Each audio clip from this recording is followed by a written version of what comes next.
ನಿನ್ನೆ ಪಹಲ್ಗಾಮ್ದಲ್ಲಿ ನಡೆದಂಥ ಘಟನೆ ಇದು ಅತ್ಯಂತ ಇತ್ತೀಚಿನ ವರ್ಷಗಳಲ್ಲಿ ಬಹಳ ದೊಡ್ಡ ಪ್ರಮಾಣದಲ್ಲಿ ಒಂದು ದುರ್ಘಟನೆ ನಡೆದಿದೆ.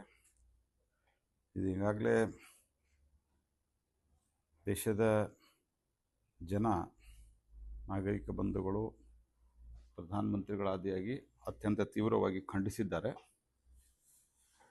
ವಿಶೇಷವಾಗಿ 2019ರಿಂದ ಇನ್ನು ದೊಡ್ಡ ಪ್ರಮಾಣದಲ್ಲಿ ಅಲ್ಲಿ ಅಭಿವೃದ್ಧಿ ಕಾರ್ಯಗಳು, ಅದರ ಜೊತೆಗೆ ಅದೊಂದು ಭಾರತದ ಮುಕುಟ ಮತ್ತು ನೈಸರ್ಗಿಕವಾಗಿ ಏನು ಭಾಳಷ್ಟು ಜನ ಸ್ವಿಟ್ಜರ್ಲ್ಯಾಂಡಿಗೆ ಹೋಗ್ತಾರೆ, ಆ ಸ್ವಿಟ್ಜರ್ಲ್ಯಾಂಡ್ಗಿಂತನೂ ಚೆನ್ನಾಗಿದೆ ಅನ್ನುವಂಥ ಭಾವನೆ ಜನರಲ್ಲಿತ್ತು. ಅದರಲ್ಲಿ ಅಶಾಂತಿಯ ಕಾರಣದಿಂದ ಹೋಗ್ತಾ ಇರಲಿಲ್ಲ. ಆದರೆ 2019ರ ನಂತರ ಅಲ್ಲಿನ ಒಟ್ಟಾರೆ ಡೆವಲಪ್ಮೆಂಟು ಮತ್ತು ಅಲ್ಲಿನ ಮೇನ್ ಎಕಾನಮಿ ಇರೋದೇ ಟೂರಿಸಮ್ನಿಂದ ಭಾರಿ ದೊಡ್ಡ ಪ್ರಮಾಣದಲ್ಲಿ ಟೂರಿಸ್ಟ್ಗಳು ಹೋಗೋಕ್ಕೆ ಶುರು ಮಾಡಿದರು. ಮತ್ತು ಇಲೆಕ್ಷನ್ಗಳು ಸಹಿತ ಅತ್ಯಂತ ಶಾಂತ ರೀತಿಯಿಂದ ನಡೆದು, ಲೋಕಲ್ ಬಾಡೀಸ್ ಎಲೆಕ್ಷನ್ ಇರ್ಬೋದು, ಲೋಕಸಭೆ ವಿಧಾನಸಭೆ ಚುನಾವಣೆಗಳು ಅತ್ಯಂತ ಶಾಂತ ರೀತಿಯಿಂದ ನಡೆದದ್ದು. ಹೀಗಾಗಿ ಜನರ ವಿಶ್ವಾಸನೂ ಭಾಳ ಚೆನ್ನಾಗಿ ಮೂಡಿತ್ತು. ಹಾಗಾಗಿ ಭಾರಿ ದೊಡ್ಡ ಪ್ರಮಾಣದಲ್ಲಿ ಟೂರಿಸ್ಟ್ಗಳು ಹೋಗ್ತಾಯಿದ್ರು. ಸೊ ಇದನ್ನೆಲ್ಲ ಡಿಸ್ಟರ್ಬ್ ಮಾಡಬೇಕು ಅಂತ ಹೇಳಿ ನಿನ್ನೆ ಒಂದು ಭಾಳ ದೊಡ್ಡ ಅಟ್ಯಾಕ್ ಮಾಡಿದ್ದಾರೆ. ಹಾಗಾಗಿ ಅದರ ಬಗ್ಗೆ ಸನ್ಮಾನ್ಯ ಪ್ರಧಾನಮಂತ್ರಿಗಳು, ಗೃಹ ಮಂತ್ರಿಗಳು ಅಲ್ಲೇ ಹೋಗಿದ್ದಾರೆ. ನಾನು ಅವ್ರ ಜೊತೆಗೆ ಸಂಪರ್ಕದಲ್ಲಿ ಇದ್ದೇನೆ. ಕರ್ನಾಟಕದಿಂದ 3 ಜನ ಈಗ ಮೃತರಾಗಿದ್ದಾರೆ. ಅವ್ರ ಹೆಸರು ಎಲ್ಲ ನಿಮ್ಗೆ ಗೊತ್ತಿದೆ. ಹೀಗಾಗಿ ನಾನು ಮತ್ತು 2 ಗಾಯಗೊಂಡಿದ್ದಾರೆ, ಇಂಜರ್ಡ್ ಆಗಿದ್ದಾರೆ. ಭರತ್ ಭೂಷಣ್ ಅವರು, ಮಂಜುನಾಥ್ ರಾವ್ ಅವರು, ಮಧುಸೂದನ್ ಅವರು, ಇವರೆಲ್ಲರೂ ಮೃತರಾಗಿದ್ದಾರೆ. ಇನ್ನಿಬ್ಬರು ಗಾಯಗೊಂಡಿದ್ದಾರೆ. ಮತ್ತು ಅಲ್ಲಿರುವ ಈ ಮೃತರ ಸಂಬಂಧಿಕರು ಮತ್ತು ಮೃತರ ಪಾರ್ಥಿವ ಶರೀರವನ್ನು ಕರ್ನಾಟಕಕ್ಕೆ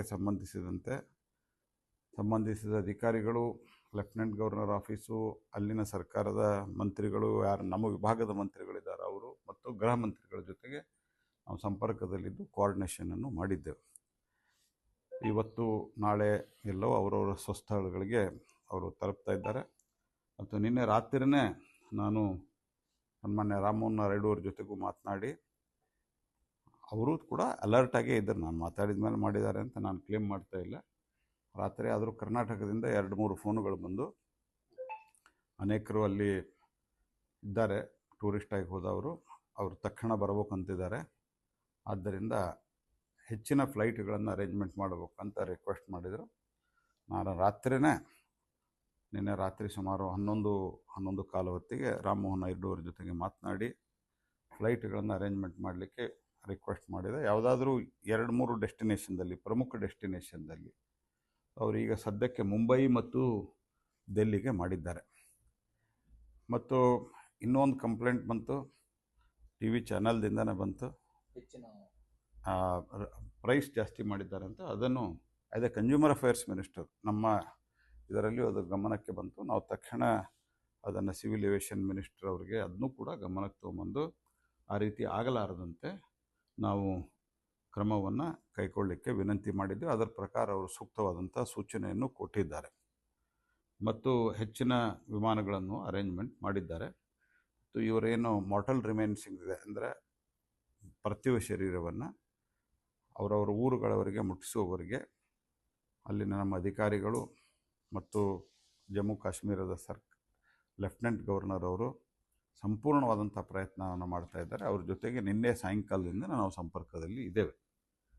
ಮತ್ತು ನಾನು ಕೂಡ ನಿನ್ನೆ ಸಾಯಂಕಾಲದಿಂದನೇ ವಿಷಯ ಗೊತ್ತಾಗ್ತಾ ಇದ್ದಂಗೆ ಕರ್ನಾಟಕದವರು ಇದ್ದಾರೆ ಅಂತ ತಾವು ಕೂಡ, ನಾನು ಮಾಧ್ಯಮದವರಿಗೂ ನಾನು ಧನ್ಯವಾದ ಹೇಳ್ತೀನಿ. ಕರ್ನಾಟಕದ ಮಾಧ್ಯಮದವರು ತಕ್ಷಣ ಅವ್ರ ಗಮನಕ್ಕೆ ಬಂದಂಥ ಸಂಗತಿಯನ್ನು ನಮ್ಮ ಗಮನಕ್ಕೆ ತೊಗೊಂಬಂದು ಅವರು ಅಲ್ಲಿನ ಪರಿಸ್ಥಿತಿಯನ್ನು ಸತತವಾಗಿ ಕವರ್ ಮಾಡಿ ಜಾಗೃತಿ ನಿರ್ಮಾಣ ಮಾಡುವ ಕೆಲಸ ಮಾಡಿದ್ದಾರೆ. ಹಾಗಾಗಿ ಸಂಪೂರ್ಣವಾಗಿ ಈ ಒಂದು ಘಟನೆಯನ್ನು ಅತ್ಯಂತ ಈ ಆದಂಥ ಸಾವು ನೋವುಗಳನ್ನು ನಾವು ಖಂಡಿಸೋದ್ರ ಜೊತೆಗೆ ಈ ಭಯೋತ್ಪಾದನೆಯನ್ನು ಸಂಪೂರ್ಣವಾಗಿ ನಿರ್ಮೂಲನೆ ಮಾಡಲಿಕ್ಕೆ ಏನು ಭಾರತ ಸರ್ಕಾರ ನಮ್ಮದೊಂದು ಝೀರೋ ಟಾಲರೆನ್ಸ್ ಅಂತಿದೆ, ಆ ಪಾಲಿಸಿಯಿಂದ ಮತ್ತಷ್ಟು ಗಟ್ಟಿಯಾಗಿ ಮುಂದುವರಿಯುವಂಥ ಸಂಕಲ್ಪವನ್ನು ನಮ್ಮ ಸರ್ಕಾರ ಮೋದಿಯವರ ನೇತೃತ್ವದಲ್ಲಿ ಮಾಡಿದೆ. ಮತ್ತು ಈ ಎಲ್ಲ ಮೃತ ಕುಟುಂಬಗಳಿಗೆ ನಮ್ಮ ಸರ್ಕಾರದ ಪರವಾಗಿ ನಾನು ಅತ್ಯಂತ ದುಃಖದಿಂದ ಶ್ರದ್ಧಾಂಜಲಿಯನ್ನು ಅರ್ಪಿಸ್ತೀನಿ, ಸಾಂತ್ವನವನ್ನು ಹೇಳ್ತೀನಿ. ಅವ್ರಿಗೆ ಚಿರಶಾಂತಿ ಸಿಗಲಿ ಅನ್ನುವಂಥ ಮಾತನ್ನು ನಾನು ಹೇಳ್ತೀನಿ.